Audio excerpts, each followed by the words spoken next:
What's going on, everybody? Today I want to talk about buffs, specifically how not to buff a character.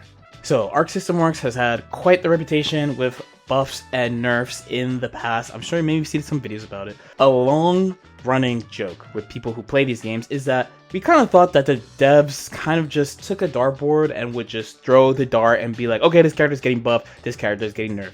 In previous games that I played, games like BlazBlue, for example, you had examples of characters who were straight up bad in one patch, and then the next patch would be top tier, and then the next patch should be gone. There are examples of characters in BlazBlue that have been quite literally punished to this day, practically, for being top tier just one time, and there are other characters who have been just top tier more often than not. We don't really know why they give characters the tools that they have. That being said though, I think this time, and in more recent years, let's say the modern fighting game era, Arc System Works has done a much better job of balancing games. So, starting from Dragon Ball FighterZ, I felt a shift in focus from Arc System Works. I felt like in previous games I played, like Persona 4 Arena and BlazBlue, it felt like they would buff and nerf characters independently of each other, if that makes sense. So they would just do things to the specific character and not think about the game overall too much.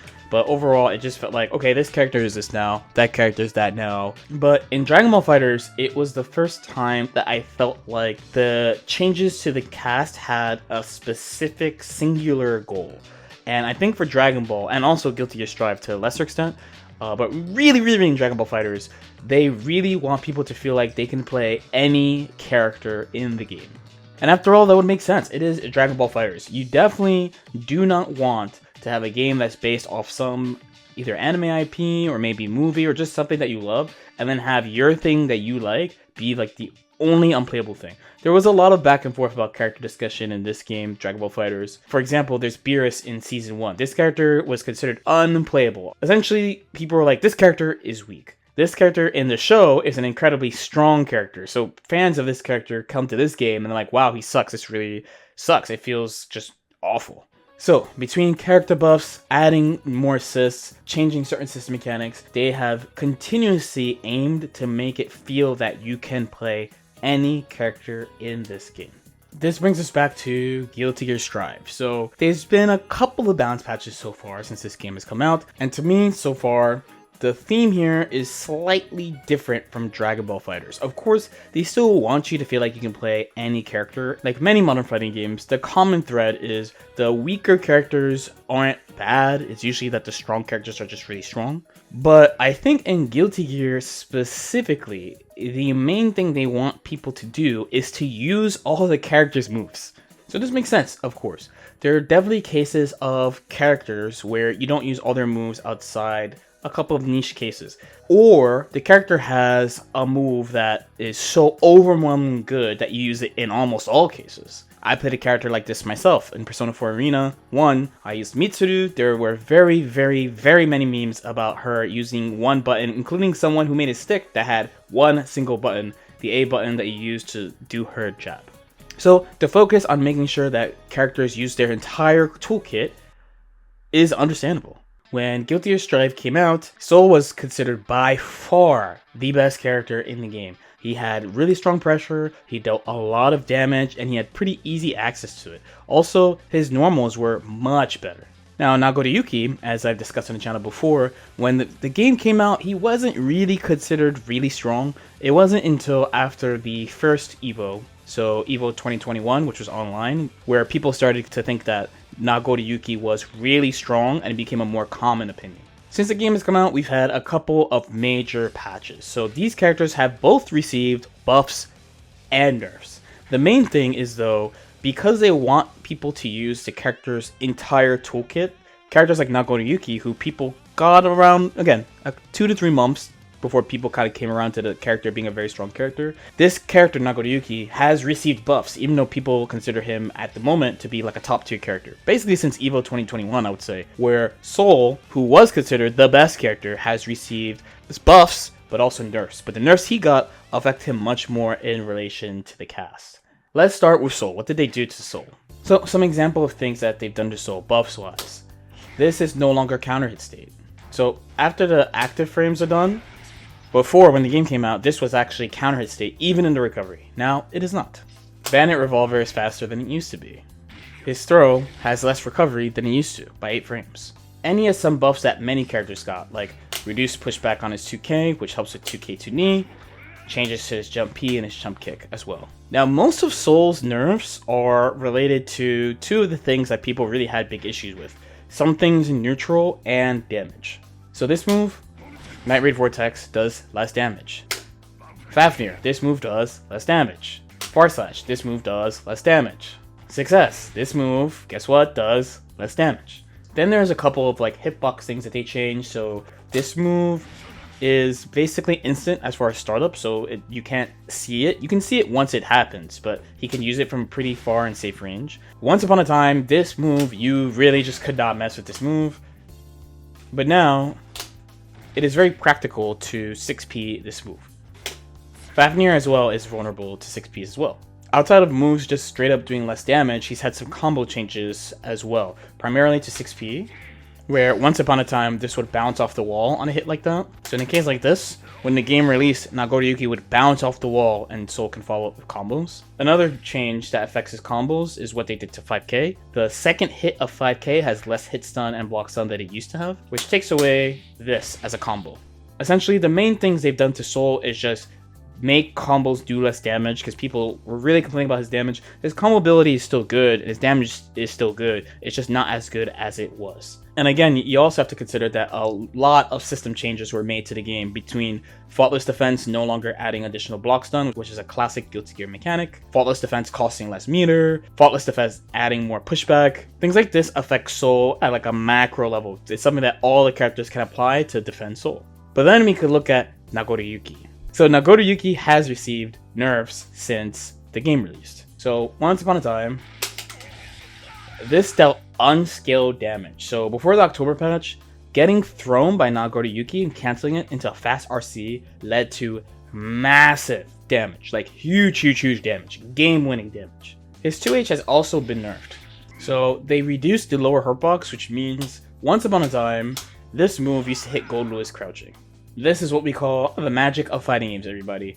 The sword is clearly, literally going through his head, and this is not hitting. So once upon a time, Gold Lewis had a ton of problems dealing with this. Now he can fight back against this move. They've done a couple of things to special moves as well. The lovingly called Beyblade used to be 0 on block. I actually think before the game came out, it was negative, but they made it negative again in the June patch. Specifically -3, so there are characters that could challenge it or even punish it. By the way, by punish it, I mean it's basically just Soul and Chip, right? Also, over time, this does less damage. However, he has received many buffs since the game has released. And a couple of these fall into the line of they want you to use this move more. So a good example is this move. This is the clone. So they've done 2 things to this move. One is make it go full screen, and the other is make it beat projectiles. So once upon a time, this move did not hit from full screen. It used to hit from like here, and it's slower. So now, not only is it faster, but it goes full screen and beats projectiles. It not only falls into their line of thinking of they need to give big body characters things to be able to fight back against zoning from full screen, but it also falls into line of we want people to use this move, people aren't using this move. When the game was releasing, he was basically like a Beyblade bot, and a lot of the matches where he had like problems getting in, the goal for Nagoriyuki was to get to here, because this move is essentially instant, and he gets to go in and it's special cancelable and all those things. Another buff that not only opened up this character's options, but again, encouraged people to use more of his options, was a change they made to this move. So specifically how you can manually time the follow-up. There's 2 ways they are encouraging people to use the move more. So one is a change they actually also gave to Soul Badguy, which is the manual control, like how much you can control this move and the follow-up. But the other requires understanding the blood gauge system. So the main thing is they didn't make the follow-up cost any blood meter. So not only does it not cost anything, which I mean in the end it's fair because the original version he just did the 2 swipes. However, it also really opens up his pressure and how he can vary his offense for 0, where most of his things cost extra blood meter. How they've changed blood drain over time is also something. They want you to use way more of the special moves than people were, I felt like. So a couple examples. One is how they have made this regain more blood meter over time. And two is how the blood fills up now. Now it delays far more than it used to. It definitely encourages some late game guessing games around, am I actually going to push my blood meter or not? There's a certain type of choice that comes up in matches sometimes where you are basically going to die if you get command grabbed or if you get hit. And normally you would think, oh, if someone is doing a lot of pressure, maybe they would stop because they're going to pop blood rage, right? However, they can create a guessing game that's basically like a guess for game situation of, oh, I'll use the rest of my meter, the rest of my blood meter. I'll pop on purpose to kill you. I'm willing to play that gamble. Or I'll sneak into command grab. And the last example is what they did to his slash move, specifically this patch. So when he has blood level 2, so this is what we call it, blood level 2, his H normals are much bigger because if he uses a special move here, he's going to go into blood rage and do a lot of damage to himself. He's not going to have as much flexibility. However, he's going to do a ton of damage. That's basically the main thing about blood rage. So you would find that Nagoriyuki players, when they have this much blood, they are basically H-bots. So they use this move a ton. They'll use this, maybe they'll mix and jump every now and then, and slowly work their way in. If they get your back to the wall, then it gets really hard to escape because he could gamble with this. Not a lot of characters can punish from far, and each time he makes you block one of the H buttons, he gets a little bit of blood meter back, right? Now, in this version, despite this being strong, and then this being strong, and then the H buttons being faster, so that this combos, where this will not combo, for whatever reason, they decided to do two changes to his slash moves. Both his 2-slash, crouching slash, and his standing far slash. So one, they are faster, so it lines up with his heavy slashes about how they speed up the more blood is filled up. They also do chip damage in blood level 2, just like his H normals as well. So I'm actually pretty surprised they did this to 2S, because 2S is a move they already use a ton, even before they made these change. For far slash, I was thinking one of the main reasons they did this is, one, to line up with his heavy slashes and to like, oh, he's using his sword, all his sword normals should do this. But then also that generally the main time people use far slash is specifically only to regain blood meter back. So they wanted to encourage people to use far slash outside of regaining blood meter. However, it lines up in the thing of they buffed something on a top tier that is something that people already were using a lot.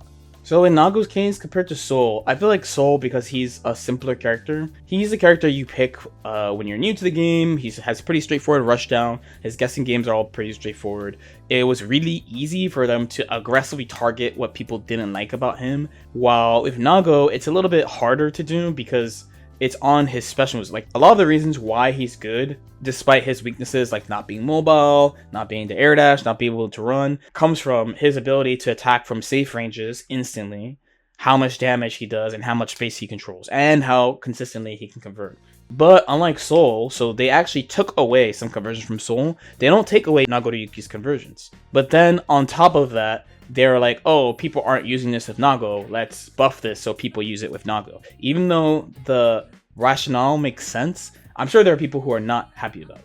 Now, how you feel about this will depend on you as a person. I don't think characters that are like top tier or meta or whatever you want to call them should have their ankle straight broken after patches. I've had examples in the past of, I've played a character, I mean, the main one that really stands out to me is when I played Valkenhayn. He was really, really broken. I'm not gonna lie. He was a very, very ridiculous character in the patch I played him, and then they broke his ankles. There's a bunch of examples in BlazBlue. Like Rachel Alucard is another character. They broke her ankles a couple patches. Makoto Nanya has been punished for years. So I don't think they should literally just dump a character to the ground. Like, just throw them in the trash can because they're good one time.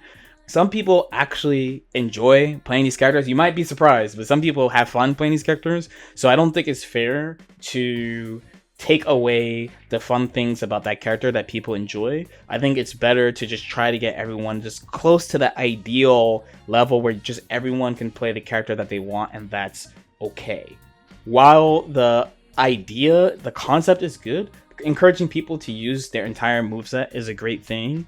Because they've applied this to all the characters, they end up buffing top tiers, and that's why if you go through any player, honestly, any player who is posting on YouTube and they post a tier list, you will see consistently since the game came out, there are like 3 or 4 characters that are just hanging in there as top tier. they get a little slap on the wrist, they get some like negative changes, but overall they keep the same game plan, they keep the same strong tools, and then they usually get buffs to moves that people were not using.